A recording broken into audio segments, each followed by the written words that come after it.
Hey, it's Dr. Dale with 5 reasons why the death of a loved one makes you feel helpless.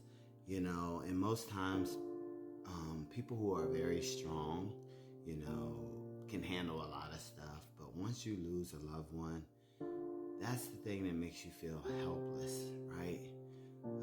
Because there's absolutely nothing you can do but sit in the pain or the situation. And that leads me to number 1. You can't change the situation. No matter how badly you want to change it, you can't. And that leads me to number 2. You can't control the pain that you feel. And that leads me to number 3.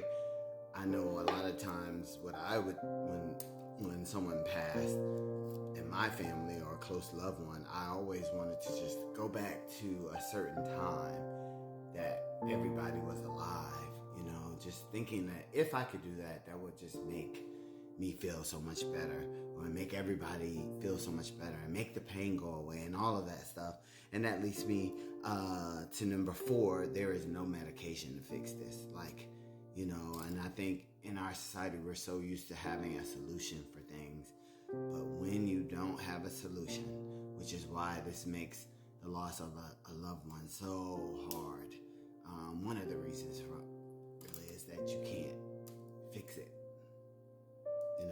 And that leads me to number 5, is that you're left vulnerable. You're left exposed to whatever emotions you feel,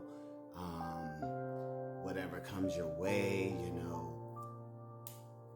Little things can turn to big things once you lose someone. You're crying over things that in the past you probably it would just roll off your back, and you find yourself more emotional. I always say this in videos, I used to wonder why older people could just cry at the drop of the hat, and now I know that answer. And that answer is that once you lose a loved one, you're emotionally stuck in that pain, and that's why grief never goes away. Praying for everybody who has lost a loved one. I had a special lady today. Her homegoing service was today. Rest in peace, Mother Little. Love you. I got a chance to talk to her before she went home. Very sad day. Just feels dark and sad. Praying for everybody out there who has lost anybody.